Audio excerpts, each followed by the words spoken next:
Hello, welcome back. This is Rahmatullah Sheikh and you're listening to Democracy Watch, broadcasting live from UBC on CITR 101.9 FM. We just heard the headlines from Vancouver and the Lower Mainland and are now going to listen to an exclusive report on CBC's digital media strategy.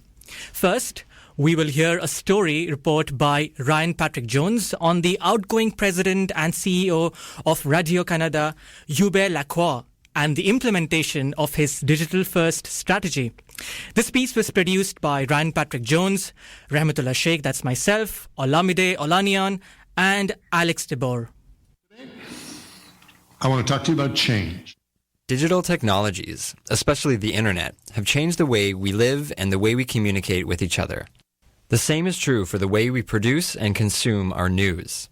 That was the message that outgoing CBC President Hubert Lacroix brought with him to the Leo Institute of Global Affairs at the University of British Columbia. I'm Ryan Patrick Jones, reporting for Democracy Watch on CITR 101.9 FM. And I am Rahmatullah Sheikh. A few weeks ago, in a speech to journalism students at UBC, Lacroix laid out a case for the CBC's digital strategy. The national public broadcaster has always played an integral part in the life of Canadians. Now, according to Lacroix, more Canadians than ever get information about their communities and their country from CBC. Lacroix started off his speech by talking about CBC's digital-first strategy. As part of this plan, more resources are being allocated to producing content for CBC News websites and for promoting it on CBC's social media platforms. This is a move away from CBC's legacy as a radio and TV broadcaster. From a company known for its legacy assets, literally television and radio, we are the #1 digital media company in the country. We went from television, radio, web, and mobile, and in 2014 decided that we were going mobile, web, radio, and television. According to Lacroix, the strategy is proving successful. In the past 2 years only, unique visitors have increased from 5 million to close to 7 million on the website. And if you only take the mobile numbers, we've increased from 3.2 million to 5.1 million. Lacroix spoke about how CBC's digital reporting provided vital information during the Fort McMurray wildfires. On a good night in Edmonton, we get about maybe 15,000 people that watch CBC News at 6, the newscast. 20 million people went to our websites on Radio-Canada and CBC and on the phones for that information over the course of the Fort McMurray fires.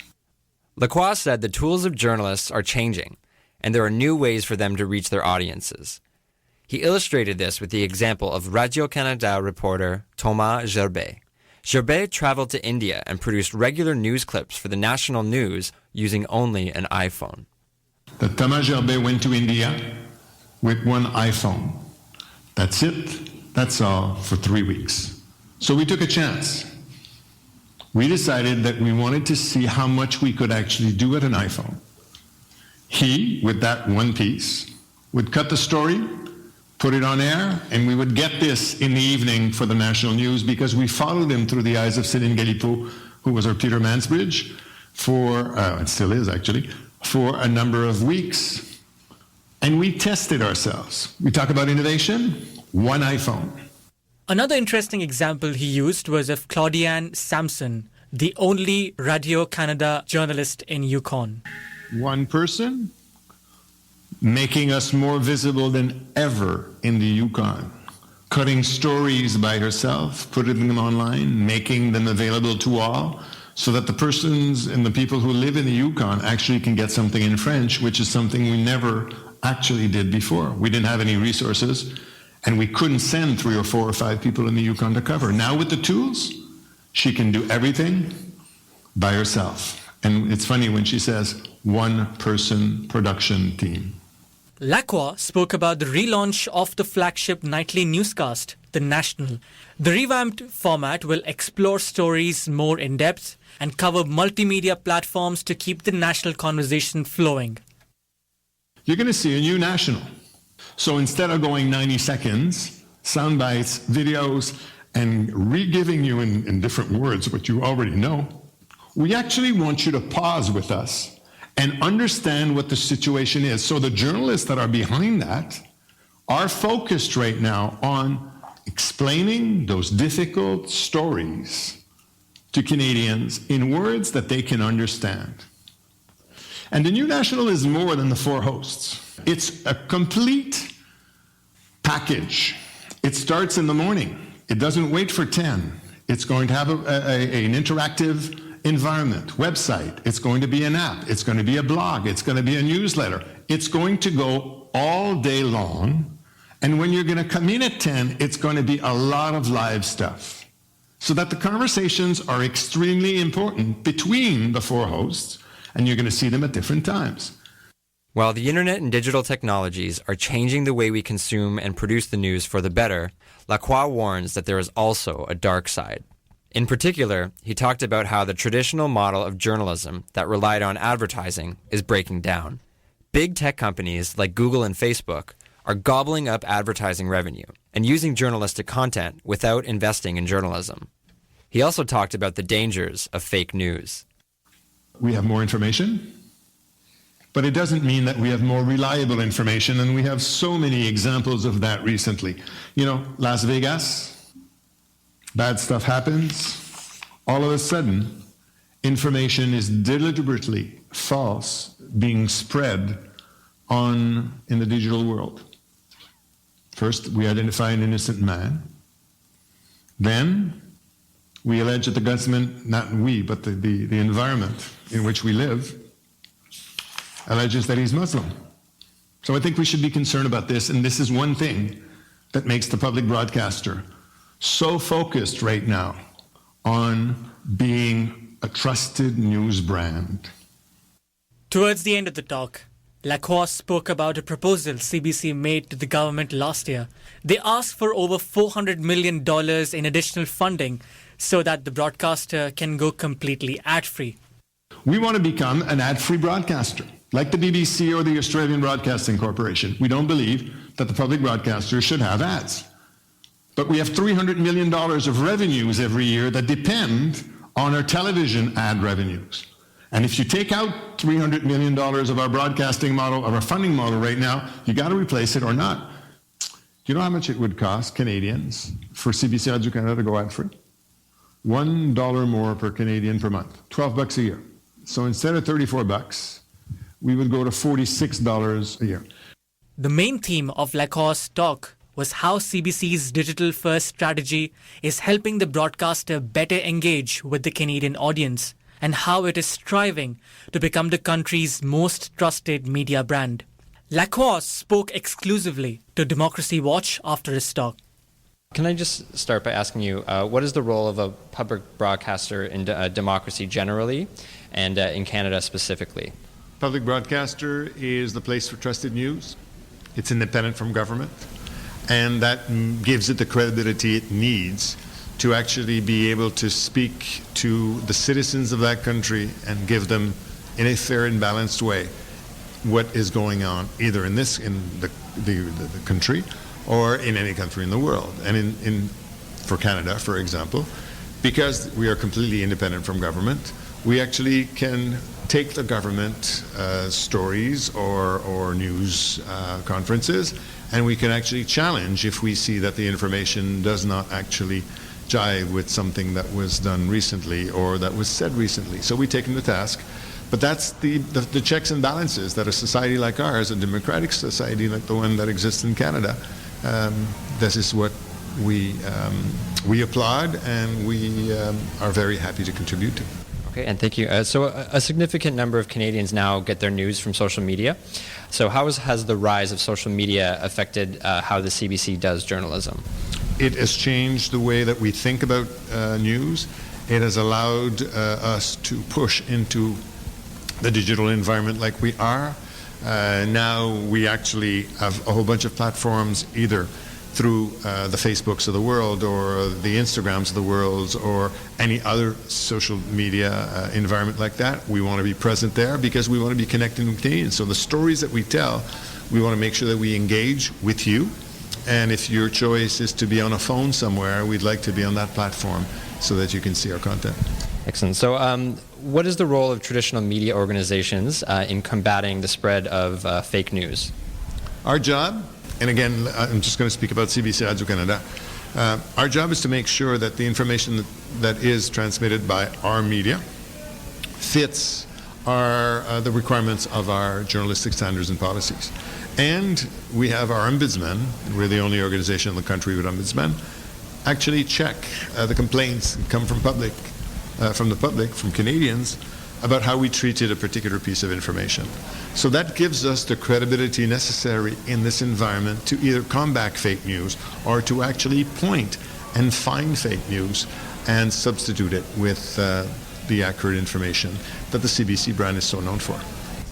And so the CBC is putting a lot of faith in digital for the future, as outlined in the most recent 5-year strategy 2020. So recently I read an article by Franklin Foer in The Atlantic, he's the former editor of The New Republic, where he kind of argues that media organizations have been overtaken by a Silicon Valley ethos. And similarly, in The Walrus, Tom Jokinen mentions that CBC gives a lot of prominence to chartbeat metrics, which measure digital traffic on news websites. I'm just wondering, do you think the pursuit of growing audiences has distracted the CBC from its mandate to report on issues of national importance? I don't think so, not at all. I think what it has done is it gives us an idea of whether the story is compelling, whether the way we told the story is compelling, and whether we're actually reaching Canadians and having a conversation about what they care. And you got to remember that I said a few seconds ago in the chat with your colleagues, 85 or 86% of Canadians still watch television in a linear way. And we have a whole bunch of people listening to radio. I mean, 21 of the 26 markets that are measured by BBM, we're in the #1 radio morning program. What does that mean? It means, yes, the social platforms are there, the digital platforms are there, but we can't forget the more traditional audiences, and it's the combination of both of our involvement in social media and the traditional audiences that makes us the broadcaster that we are. And so you spoke a bit about a revamp of the National. So I was wondering if you could just talk about this kind of reconceptualization of the National and why it's necessary in today's media environment. Because at 10 p.m. everybody in the country, 9 p.m. if you're watching it on the news network, knows what has gone on during the day. So the National cannot be simply a recitation of what has happened and in 90-second sound bites. It has to be more than that. And that's what the National is going to try to be. It's going to be more live. It's going to be throughout the day. It's going to be a brand. It's going to be a newsletter. It's going to be a site. It's going to be something that is going to be alive for the whole of the day and not simply at 9 or 10 p.m. depending on when you watch it. Okay.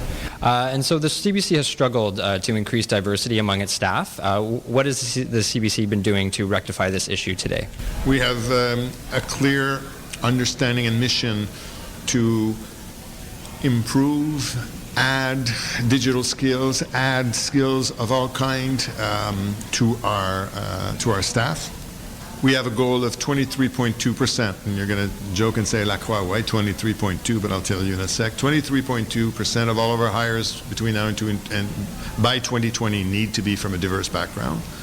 And why 23.2? Because that's the average of all the metrics that we've used and all the other organizations in terms of what is an acceptable goal. And we hope that by doing that, we are going to be representative of what I call Canada's mosaic, because we can't not realize that the country is changing, and depending where you are in the country, and you're in Vancouver, more than 50% of the population is Asian. You go to Toronto, it's multi-ethnic. You go to Montreal, it's different again. So we need to be different, and we need to be the reflection of our audiences. Excellent. So looking back on your time as president and CEO of CBC Radio-Canada, what have you learned? I've learned that CBC Radio-Canada is an incredibly rich place with incredible talent. I have fallen in love with our country even more because I've been able to travel and see the country with different eyes. I have learned that democracy is extremely important. It's one of the pillars of a just society. and that we actually play a seriously important role at making sure that it's maintained, so that Canadians, like Bono used to say, the world needs more Canadas. And is there anything that you would have done differently? Oh, I think I would have been less patient with people that resisted change. I think that I would have tried to focus on the digital transformation maybe even sooner. Making cuts at the CBC because of the financial environment was extremely difficult. Would I have done it differently? Maybe. It's been a great ride, and when people ask me, so how was it at CBC? I always answer, not boring. Well, thank you very much for your time. And that was an interview with CBC Radio-Canada President and CEO Hubert Lacroix. I'm Ryan Jones. And I am Rahmatullah Sheikh. This is Democracy Watch on CITR 101.9 FM. You just heard a story on the outgoing CBC President and CEO Hubert Lacroix and the CBC's digital-first strategy. We'll now listen to a piece that continues this topic. Fellow News Collective member Ryan Patrick Jones, who you just heard, and myself, Rahmatullah Sheikh, had the opportunity to interview Taylor Owen, the assistant professor at the Liu Institute of Global Issues and the Graduate School of Journalism, and also the author of the book Disruptive Power: The Crisis of the State in the Digital Age. He shared his thoughts on the CBC's digital media strategy. Owen is a regular contributor to Canada's ongoing debate on the digital media and journalism. He has interesting insights to share on what he thinks will or will not work for CBC's digital-first strategy. Stay tuned. Thank you very much for taking the time to do this. No problem. So you've written a book about the disruptions caused by digital technologies in the areas of politics and global affairs. What major changes has the digital disruption brought to the practice of journalism? Where to start? So many.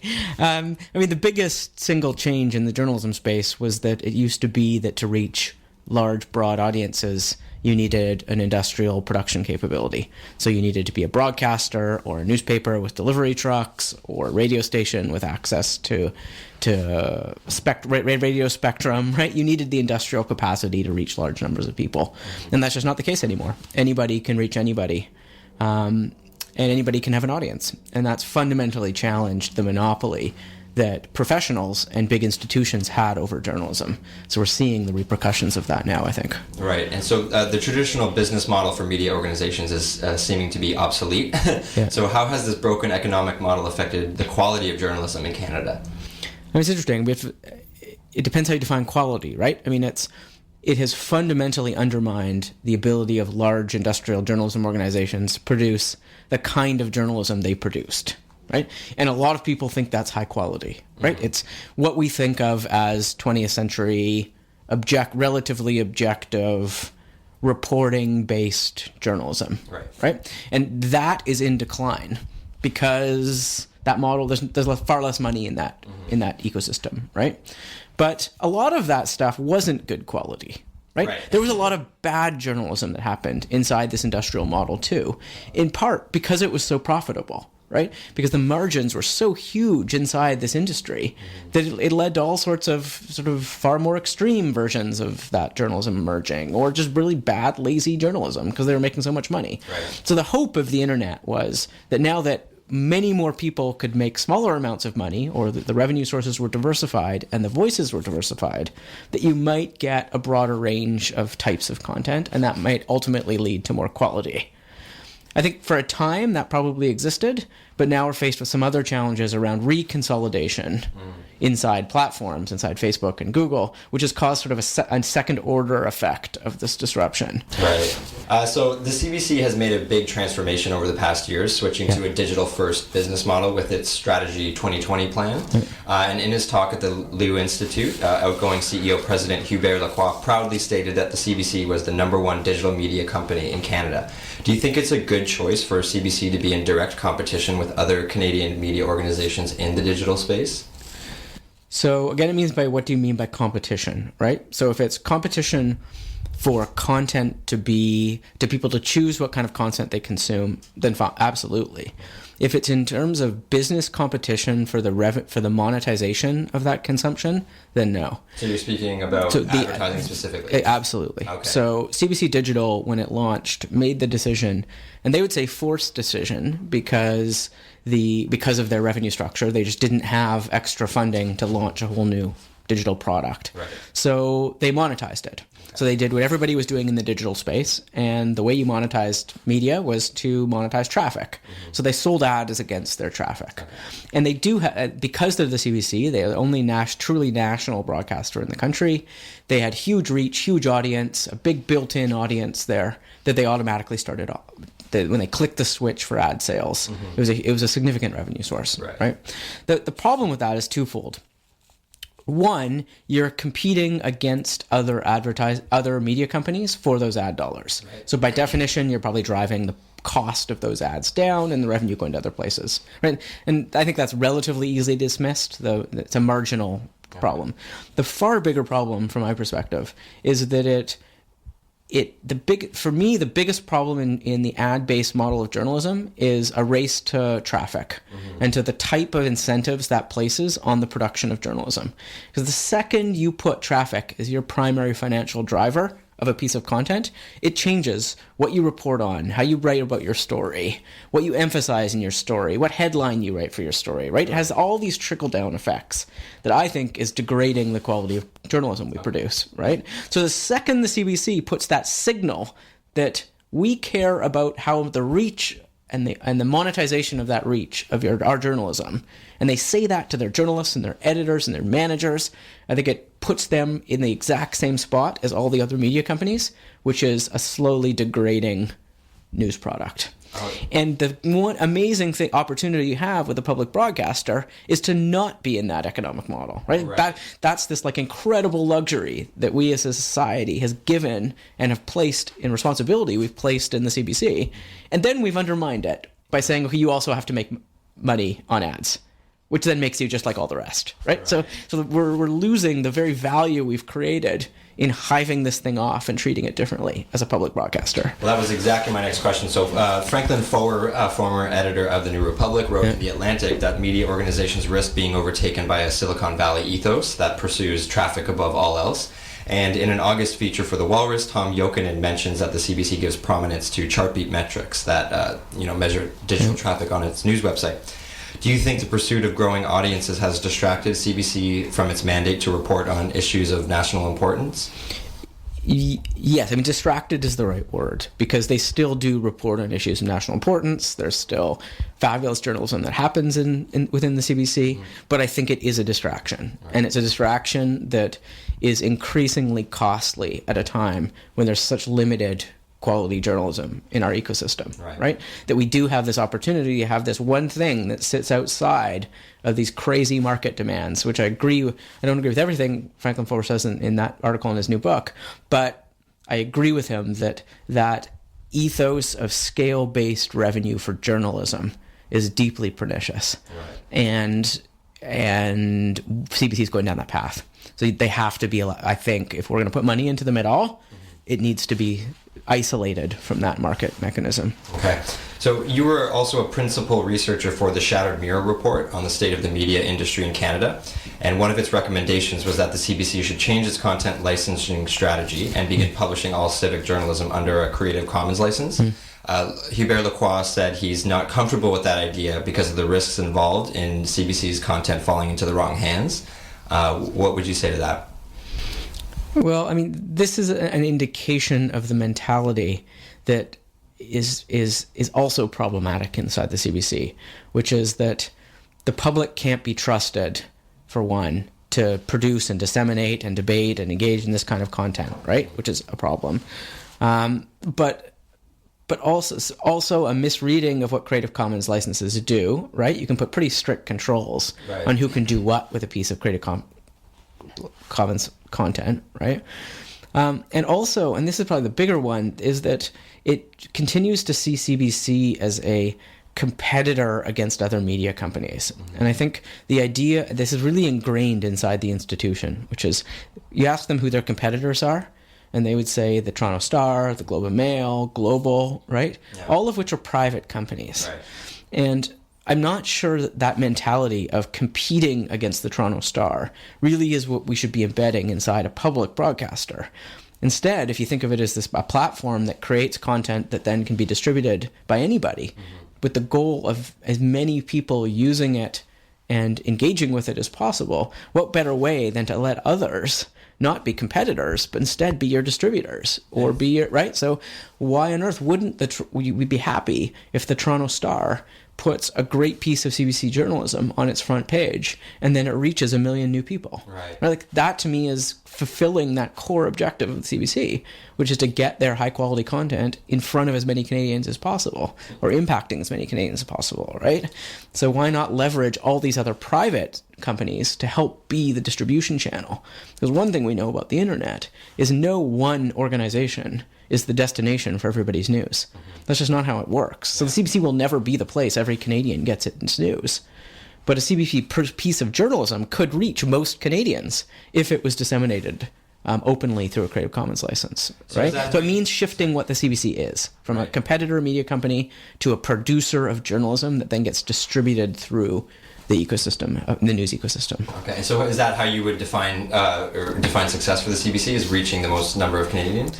I mean, it's a tricky question of how do you define the impact of journalism, right? Like, so sometimes it will be breaking big stories and holding power to account, and sometimes it will be just telling people about their daily lives, and that has a really plays a meaningful role in people's lives, right? So I think the CBC's success is many things across different. But I do think at a time when the entire debate is being radically fragmented across producers of content that all look the same, that all have access to huge audience, that can purchase access to huge audience on platforms, that having a robust public broadcaster that's content is distributed as widely as possible inside these ecosystems, the better.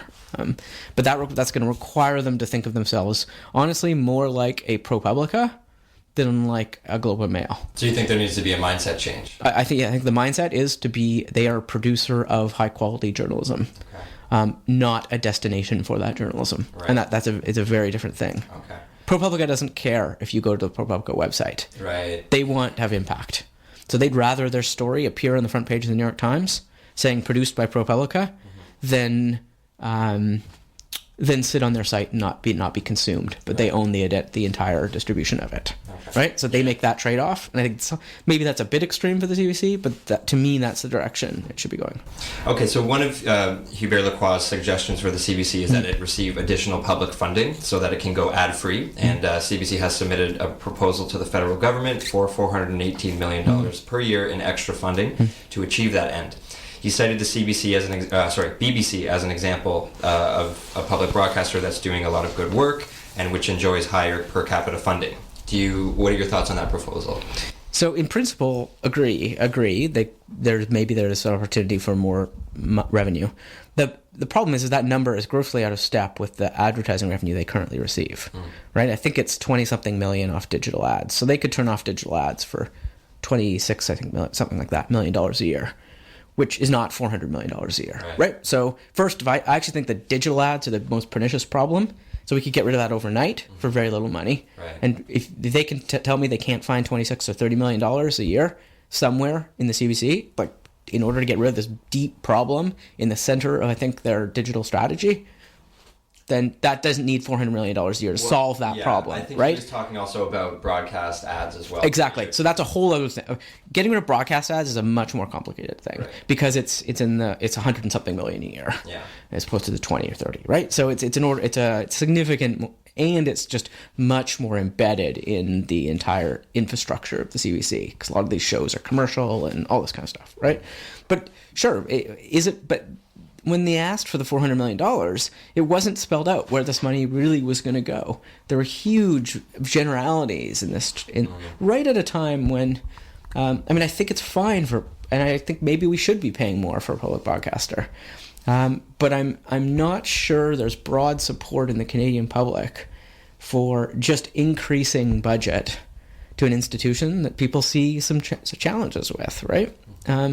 I think, I don't know. It feels to me like a better first step would be saying, this is the direction we want to go.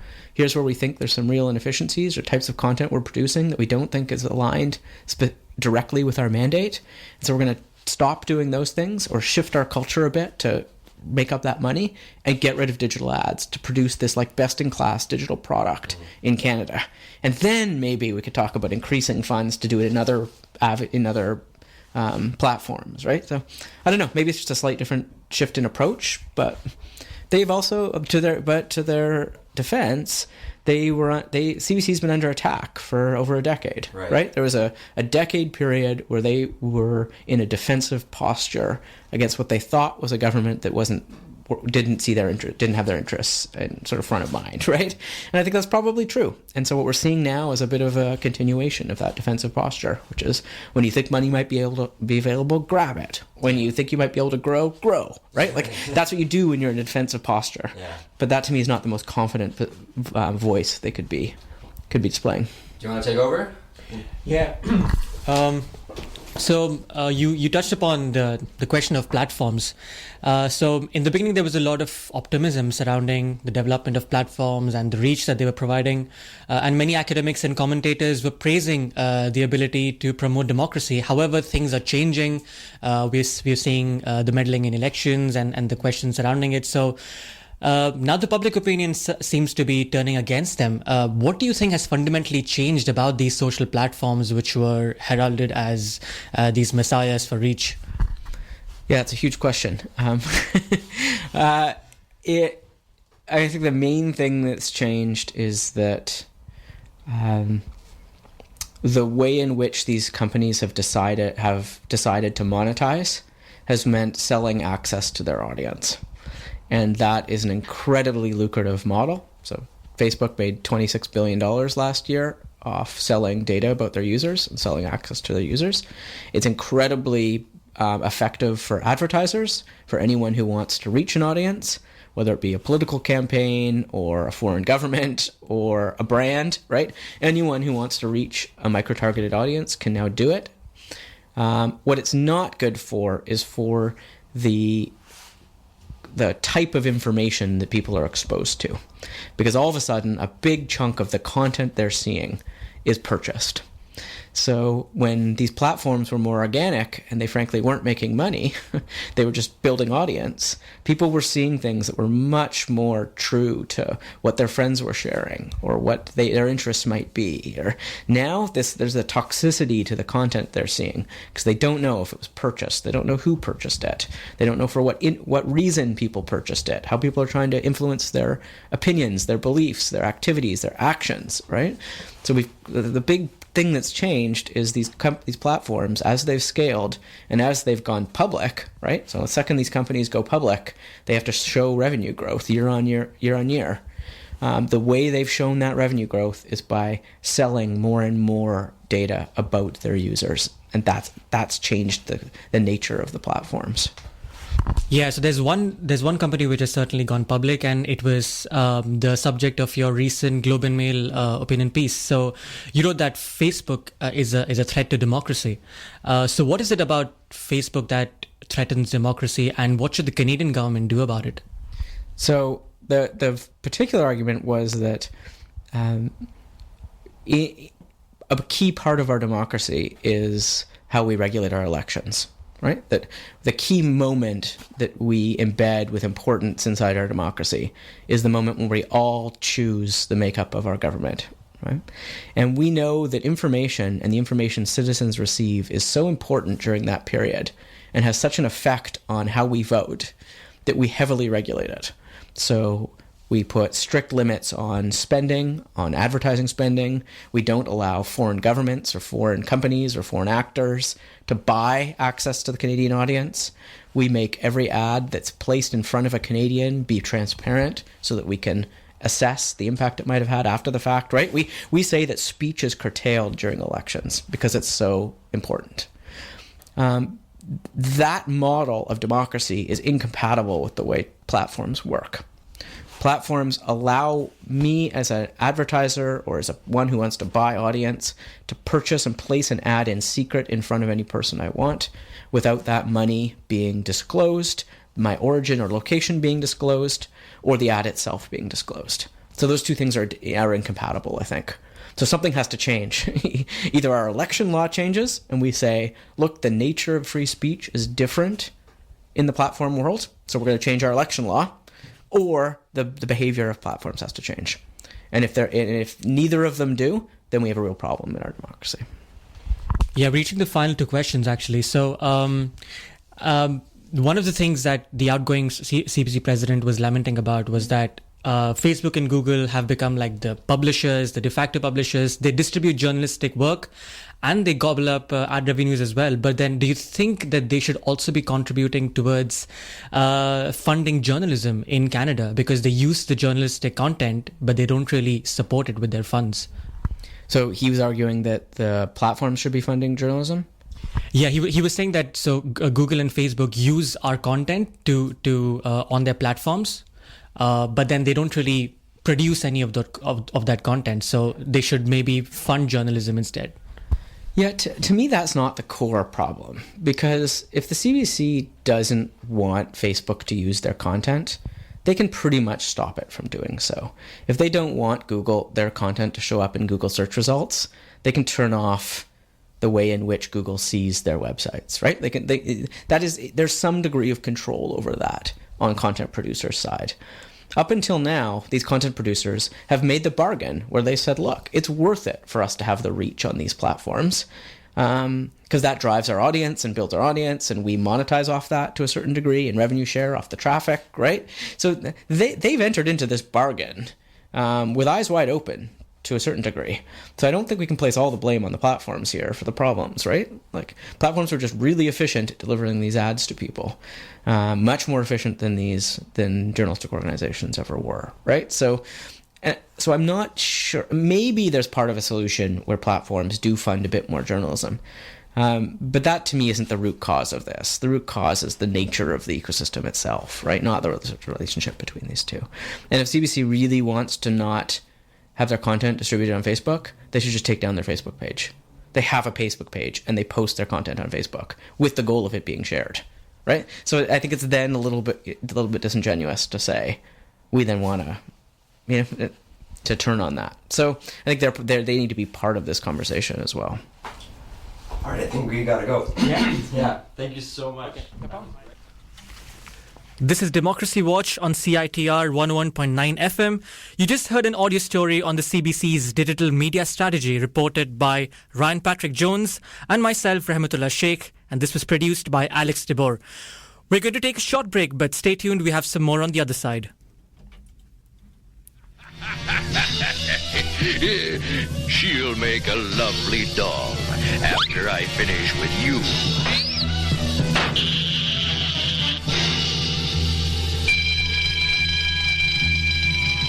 I told you your webs were useless. Spider-Man! He's melting! It's too hot. It's too hot. Something must have hit the control lever.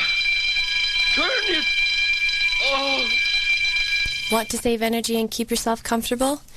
Turn down your thermostat 1 degree Celsius or consider installing a programmable thermostat.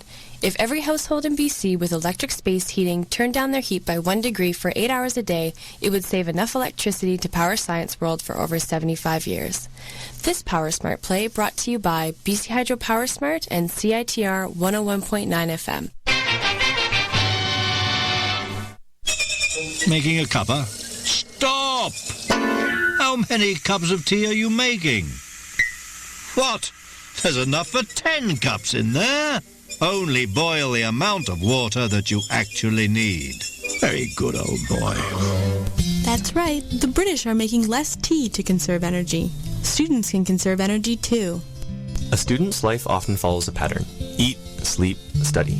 During this routine, don't forget to make time for energy conservation. This will be the easiest thing you do all semester, and a little bit goes a long way. Do your laundry in cold water and hang clothes on standing dry racks or clotheslines instead of using electricity-intensive dryers. If a dryer is the only option, throw in a dry towel with wet clothes to absorb moisture and cut down on drying time. For more energy-saving tips, go to www.bchydro.com. This message brought to you by BC Hydro and CITR 101.9.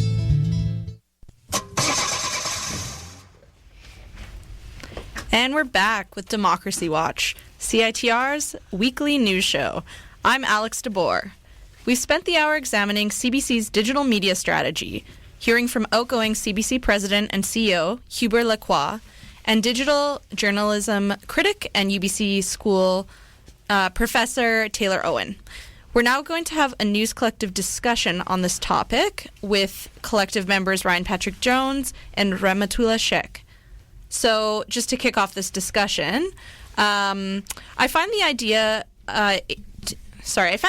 Taylor Owen put forward of CBC becoming more of an Associated Press-style news organization, meaning the CBC would stop competing with other media organizations and instead would produce content for other media organizations to syndicate.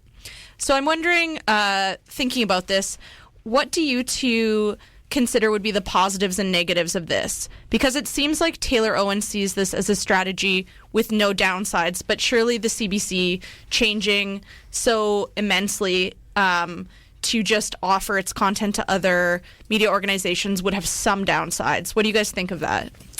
Yeah, I agree. It would require a major transformation of the CBC's current role. And although it might be good for Canadian journalism in general, from the CBC's perspective, they may see a couple downfalls. They might be afraid of losing control of their content, even though they might have agreements with certain outlets. They don't know 100% if they're going to change it or not. It also might weaken their brand somewhat if their websites no longer become the primary destination for people to consume this content.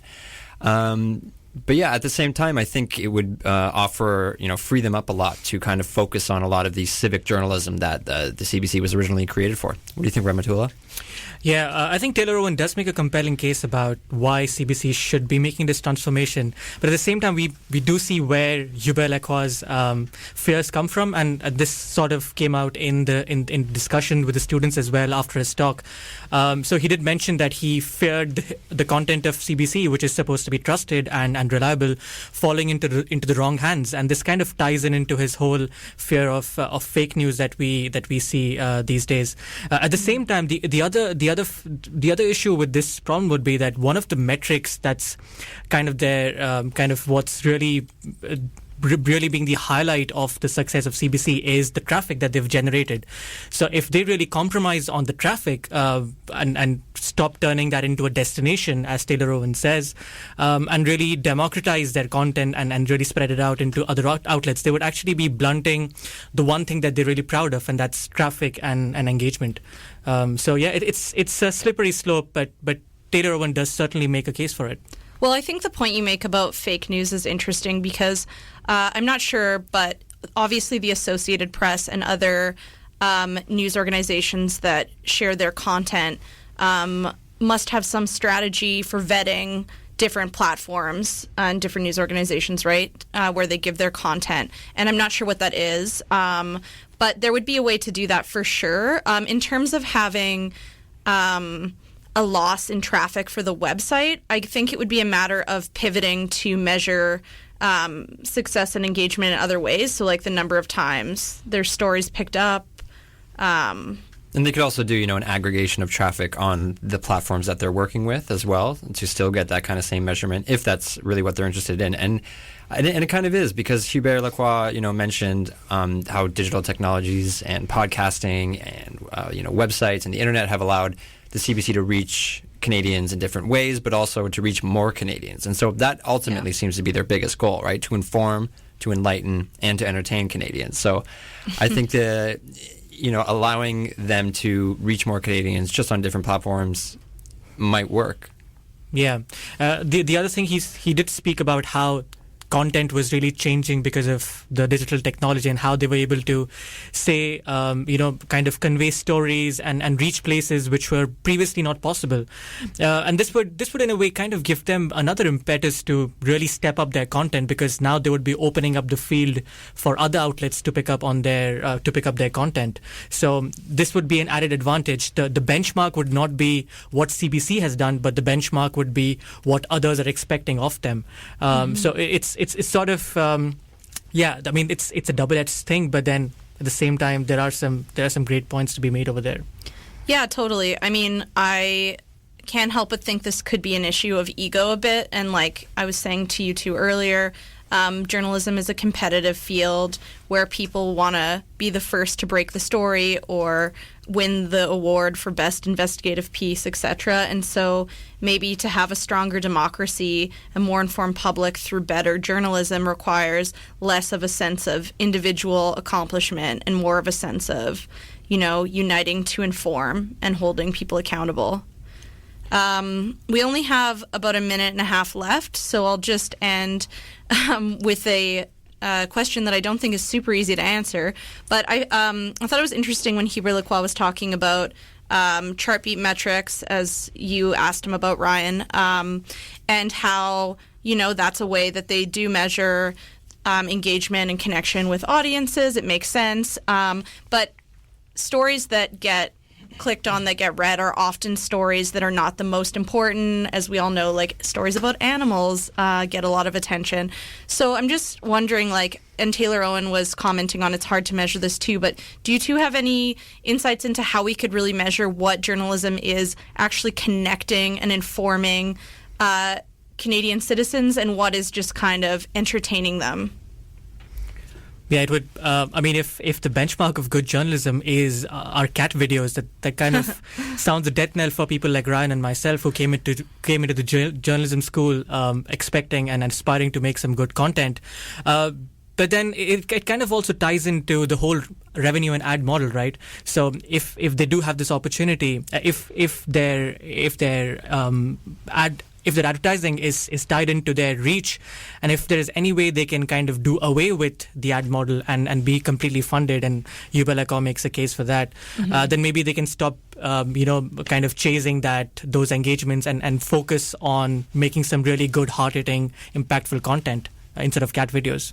I agree. I mean, I think that the numbers are important to a certain extent, because it definitely gives you a metric by which to measure how far your story has reached, how many Canadians, yada, yada, yada. But by placing too much emphasis on numbers, I think there should be a combination of, these metrics, but also something that's a bit more subjective about what kind of impact does this journalism have in our community. And as you mentioned, that's very difficult to measure, but I'm sure someone could figure it out. Yeah, well, that's a good point to end on. We hope you enjoyed the show and our focus on CBC's digital first strategy.